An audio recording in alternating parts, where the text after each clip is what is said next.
বিসমিল্লাহির রহমানির রহিম।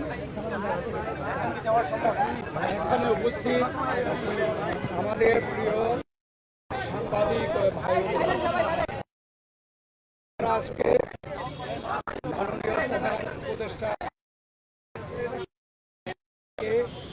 আমি ডক্টর মঈন খান এবং আমির খসরু মাহমুদ চৌধুরী সালাউদ্দিন সাহেব আমরা চারজন মাননীয় প্রধান উপদেষ্টার সাথে সাক্ষাৎ করতে এসেছিলাম। আমি আপনাদের কাছে একটু সময় চাচ্ছি। সালাউদ্দিন সাহেব পিছনে বসছে, সে আসতেছে। আচ্ছা,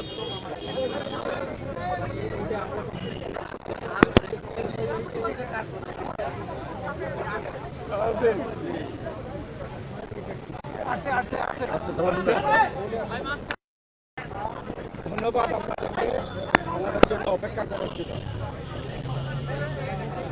মাননীয় প্রধান উপদেষ্টা আমাদেরকে আমন্ত্রণ জানিয়েছিলেন তার সাথে সাক্ষাৎ করার জন্য।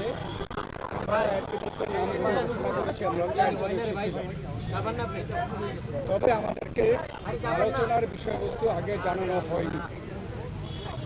বর্তমান রাজনৈতিক প্রেক্ষাপটে আমরা করতে পেরেছিলাম, তার উপরে ভিত্তি করে আমরা একটা লিখিত বক্তব্য নিয়ে এসেছি এবং সেই লিখিত বক্তব্যটি আমরা মাননীয় প্রধান উপদেষ্টার সমীপে পেশ করেছি এবং সেই ভিত্তিতে আমরা আলোচনা করেছি। তার একটি সারাংশ আমি আপনাদের সামনে তুলে ধরতে চাই। বাংলাদেশে গণতন্ত্র উত্তরণের লক্ষ্যে বিএনপি প্রথম থেকে একটি সুস্পষ্ট জাতীয় নির্বাচনী রোডম্যাপ করে আসছে। আপনারা জানেন যে আমরা এটা প্রকাশ্যভাবে দাবি করে আসছি। সুষ্ঠু, নিরপেক্ষ ও অবাধ নির্বাচন অনুষ্ঠানের উদ্দেশ্যে সরকারের নিরপেক্ষতা বজায় রাখার স্বার্থে বিতর্কিত উপদেষ্টাদের বাদ দিয়ে উপদেষ্টা পরিষদ পুনর্গঠনের জন্য আমরা দাবি জানিয়েছি।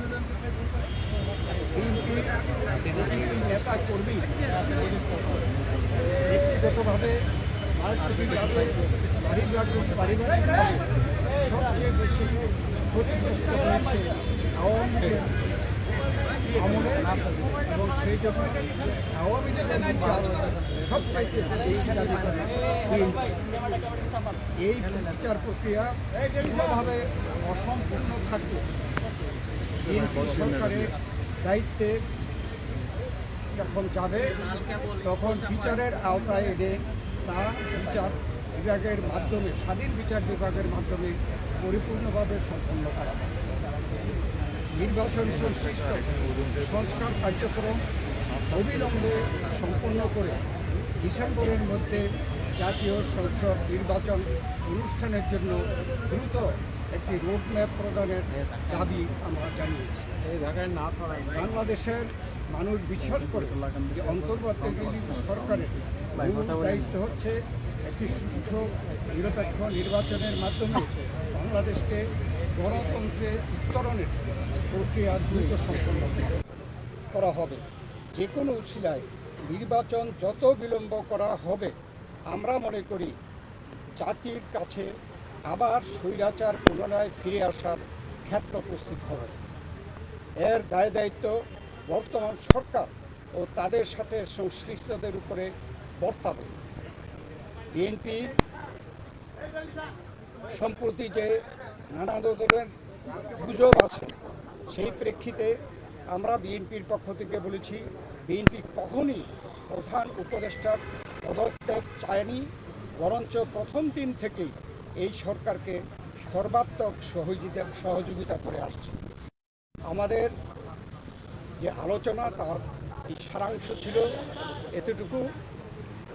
আপনাদের সকলকে ধন্যবাদ।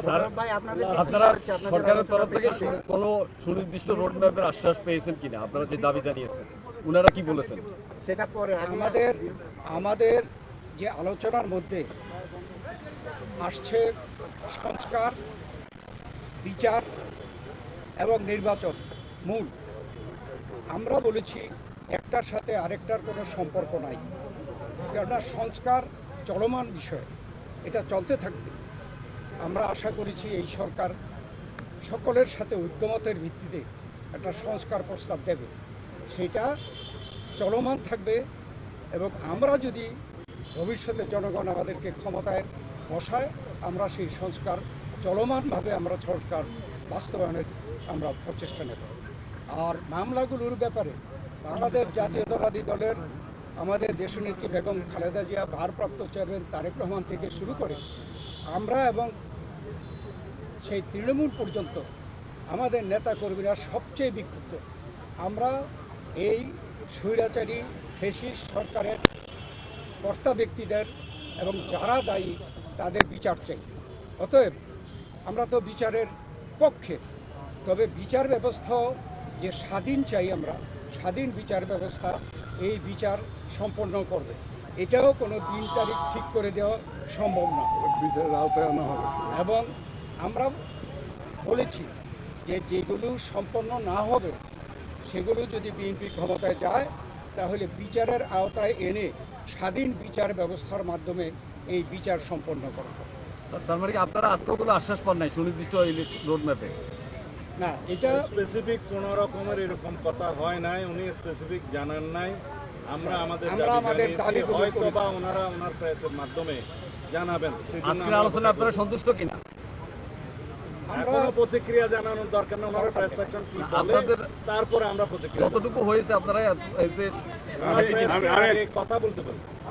আমি একটু বলি, এখানে আমি একটু বলি, মূলত সংস্কার এবং বিচার, নির্বাচন, এই তিনটার উপর আলোচনা হয়েছে এবং সংস্কারের ব্যাপারে আমরা এটা পরিষ্কার এবং ওনারা একমত হয়েছে সংস্কার যেখানে ঐক্যমতের ভিত্তিতে হওয়ার কথা তার ভিত্তিতে সংস্কার কাজ সম্পন্ন হবে এবং সেই কাজ অতি সহসা সম্পন্ন করা সম্ভব। এখানে কোনো দ্বিমত পোষণ করেন না। বিচার ব্যবস্থা বিচার বিভাগ করবে এবং বিচারের আওতায় আনার ব্যাপারে যে আলোচনা হয়েছে এখানে ওনাদের কোনো দ্বিমত নাই। সুতরাং ডিসেম্বরের আগেও নির্বাচন করা সম্ভব, এই আলোচনা হয়েছে এখানে। কিছু উপদেষ্টার পদত্যাগের ব্যাপারে আপনারা দাবি জানিয়েছিলেন? পদত্যাগের ব্যাপারে আমরা লিখিত বক্তব্যে জানিয়েছি, আগেও জানিয়েছি। নিরাপত্তা উপদেষ্টা এবং আর দুইজন ছাত্র উপদেষ্টা যাদের কারণে এই সরকারের নিরপেক্ষতা ক্ষুণ্ণ হচ্ছে তাদেরকে বাদ দেওয়ার জন্য আমরা আজকেও লিখিত বক্তব্য আমরা দিয়েছি। ওনারা কোনো আশ্বাস বা কিছু দিয়েছে? সেই আশ্বাস ওনারা দেখবেন, আমরা আমাদের বক্তব্য দিয়েছি। Thank you, thank you, thank you. যে তিনটি বিষয় নিয়ে আমরা কথা বলেছি, আপনারা শুনেছেন, সংস্কার, বিচার এবং নির্বাচন। আমরা স্পষ্ট ভাষায় বলেছি যে আর মিউচুয়ালি এক্সক্লুসিভ, একটার সঙ্গে আরেকটার কোনো সম্পর্ক নেই। এবং যদি দ্রুত নির্বাচন দেওয়া হয়, আমরা স্পষ্ট ভাষায় বলেছি আজকে বাংলাদেশে যে নৈরাজ্য হচ্ছে, যে আইন শৃঙ্খলা পরিস্থিতির অবনতি হচ্ছে, এক অ্যানাউন্সমেন্টের ফলশ্রুতিতে বাংলাদেশের শান্তি শৃঙ্খলা এবং গণতন্ত্র ফিরে আসবে। থ্যাংক ইউ, ধন্যবাদ সবাইকে। Thank you, thank you.